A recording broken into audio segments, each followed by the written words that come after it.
Hey guys, how the hell are you? Welcome back to Arnold Drinks. My name is Arnold, and tonight I drink.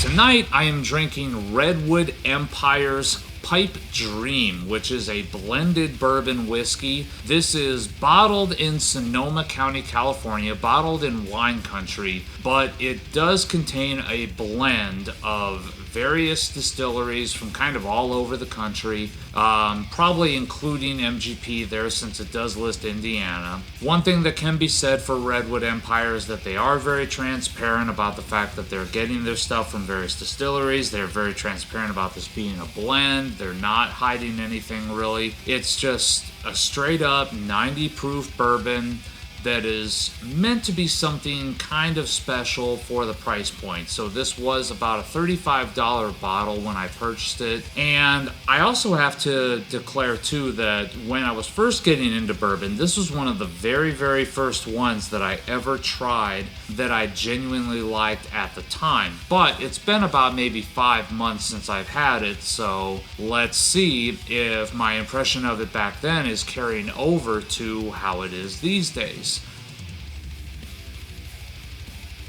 Rather light goldish color with just a hint of red in there. Pulling it up to the nose, you get a bit of an ethanol in the aroma, just a little teeny tiny bit of an ethanol punch. Little bit of banana, little bit of kind of a nutty banana, almost like a butterscotch, kind of butterscotch, teeny tiny bit of hazelnut under there. More like a granola, to be honest with you. Like banana, granola, not really picking up any sort of fruity sweetness on the nose, just kind of a buttery banana granola thing that's happening. Maybe banana nut bread? Little bit of grain in there too. Like I'm definitely just getting a slight toastiness to it, but not like toasted barrel toastiness, more like an actual bread toast, kind of like a buttered toast kind of thing, but it's underneath the banana and the butterscotch.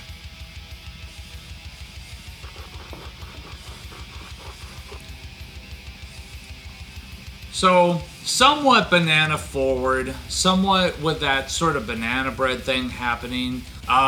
Definitely tastes a little hotter than the proofage would suggest, which is not necessarily a bad thing if that's the kind of flavor profile you dig. Definitely tasting a little hotter though.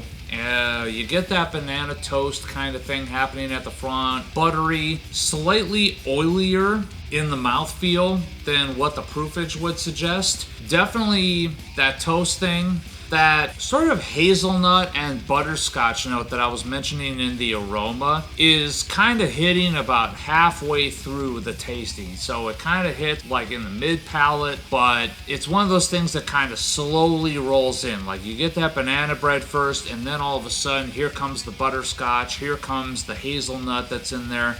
And that hazelnut is very, very subdued. Definitely more butterscotch than hazelnut for sure.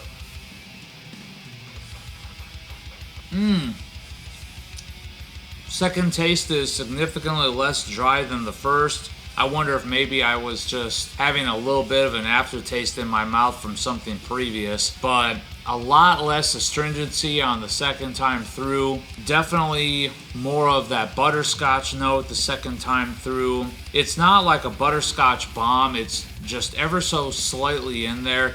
It honestly just tastes like a really solid bourbon for the price point. It's not something where anything is really too strong. There's no brick in the face kind of, huge and in your face kind of notes. There again, not really getting any sort of like fruit-like sweetness or anything, at least not on this sip.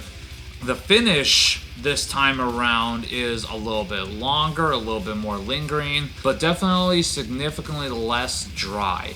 So something where that kind of banana and buttery note is just kind of carrying over on through the finish just until it dissipates.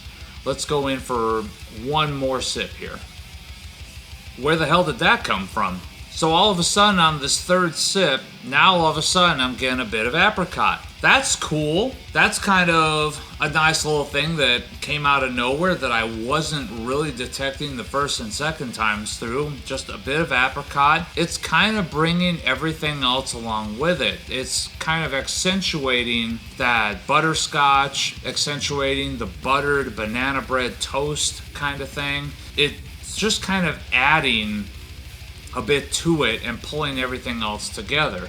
So still definitely with a little bit of an alcohol heat. There's actually a little bit of a peppery note that I'm just starting to notice now too. A little bit of black pepper maybe. Just like when you have a steak and you've got that black pepper all over the steak, and then when you go and take a bite, that's the first thing that hits you. It's that same sort of flavor note, only that's kind of the last thing that's hitting on this. It's funny, I wasn't really noticing it on the first two passes, maybe because I was so invested in the butterscotch and buttered toast notes before, but yeah, there's definitely a little bit of a peppery finish to this. Overall, I quite like it at this point. It's something that is a little bit more complex than its price point would suggest. Earlier in the video, I was probably saying, yeah, okay, $30, $35. It's definitely a $30, $35 bourbon. At this point, I would actually pay maybe a little bit more for it, because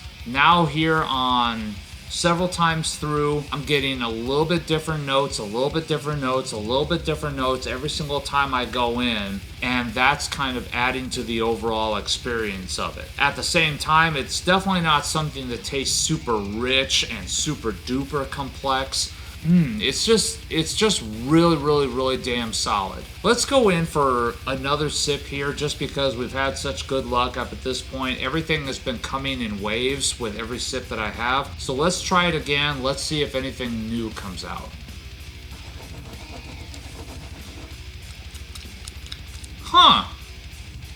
It's almost like a slightly dry, peppery finished Cabernet at this point. Like Pol Cabernet. If anyone out there has had Pol Cabernet, you may have noticed that at the end there's kind of a peppery finish. That's kind of the same thing that I'm getting from this now. It's almost like kind of a dark purplish reddish grape kind of note that's at the end, that's accentuated by the peppery dryness that's in the finish. That's really interesting. It's definitely something where upon first sip, I'm ready to say that, yeah, on first sip, it's kind of uneventful. But with each successive sip of this, I'm getting a little bit more, a little bit more, a little bit more. And it just kind of slow builds its interestingness, if that's making any sort of sense whatsoever. I know that's totally not a word, but that is definitely the vibe I'm getting from this. It's solid. And it just builds a little bit over each successive sip.